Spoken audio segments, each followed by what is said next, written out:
Problem ये थी कि BYD के पास कार बनाने का कोई लाइसेंस या फैक्ट्री नहीं था, इसलिए BYD ने स्मार्टली 2003 में चाइना की एक लॉस मेकिंग कार कंपनी शैन चिंचुआन ऑटोमोबाइल को एक्वायर कर लिया। लेकिन दोस्तों सरप्राइजिंग बात ये थी कि उन्होंने अपनी शुरुआत कोई इलेक्ट्रिक कार से नहीं बल्कि पेट्रोल कार से की थी और इसके पीछे एक बहुत ही प्रैक्टिकल स्ट्रेटजी थी। एक्चुअली BYD जानता था कि लोग रातों रात इलेक्ट्रिक कार पर शिफ्ट नहीं करेंगे, क्योंकि उस वक्त ईवी की सबसे बड़ी प्रॉब्लम थी लॉन्ग डिस्टेंस रेंज और चार्जिंग इंफ्रास्ट्रक्चर। इसलिए उनका प्लान डायरेक्ट ईवी नहीं बल्कि हाइब्रिड कार था, जिसमें वो पेट्रोल प्लस बैटरी दोनों को यूज कर सके।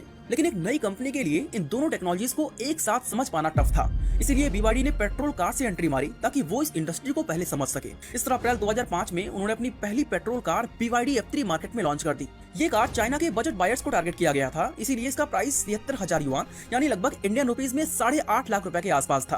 हालांकि क्वालिटी के मामले में इस कार के अंदर कई सारे इशूज थे, ऊपर से डिजाइन में भी ये टोयोटा कोरोला की सस्ती कॉपी लगती थी। लेकिन इन सभी इशूज के बावजूद एक बात जो सबसे अच्छी थी वो था इसका अग्रेसिव प्राइस, और उस वक्त ये चाइनीज मिडिल क्लास बायर्स के लिए एक बहुत ही अच्छी डील थी। इसका रिजल्ट ये हुआ कि लॉन्च के पहले ही साल इस कार की 63,000 यूनिट्स बिके, जो एक नए प्लेयर के लिए बहुत अच्छे नंबर्स थे। इस तरह साल दर साल F3 की सेल्स बढ़ती चली गई और कुछ ही सालों में ये चाइना की one of the best selling car बन गई।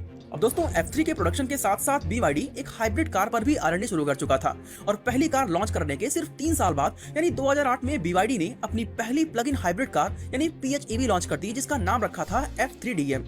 इस कार में इलेक्ट्रिक मोटर के साथ साथ पेट्रोल इंजन भी यूज किया गया था, जो उस वक्त की इंडस्ट्री के लिए बिल्कुल नया कॉन्सेप्ट था। लेकिन प्रॉब्लम ये हुई कि इस कार को बनाना काफी महंगा पड़ा, इसीलिए इसकी कीमत 1,49,800 युआन यानी लगभग F3 के प्राइस से डबल से भी ज्यादा थी। इतने महंगे प्राइस पर एक एक्सपेरिमेंट कार का बिकना ऑलमोस्ट इम्पॉसिबल हो गया। ऊपर से उस वक्त चाइना में चार्जिंग इंफ्रास्ट्रक्चर भी सही नहीं था, ऐसे में कस्टमर्स को ये हाइब्रिड का चक्कर कुछ जमा नहीं, और नतीजा ये हुआ कि पहले साल इसके सिर्फ 417 यूनिट से बिक पाई। BYD के लिए ये नंबर्स काफी शॉकिंग थे, क्योंकि इतने बड़े फेलियर की उन्हें उम्मीद तक नहीं थी।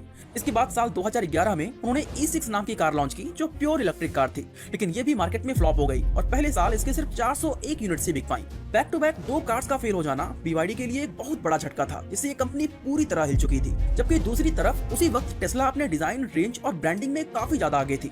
उसकी मॉडल एस ने ये प्रूव कर दिया था कि इलेक्ट्रिक कार्स हाई परफॉर्मेंस के साथ साथ प्रीमियम भी हो सकती है। इस दौरान इलोन मस्क का ये कमेंट काफी ज्यादा वायरल हो गया। Although there's competitors now ramping up, and as you're familiar with BYD, which is also on the West Coast, I think they're ramping up production of their electric vehicles. Warren Buffett owns 10% stake in that. Why do you laugh? BYD is trying to compete. Why do you laugh? Have you seen their car? I have seen their cars, yes. In fact, at the Berkshire Hathaway meeting, I saw their cars. Yeah.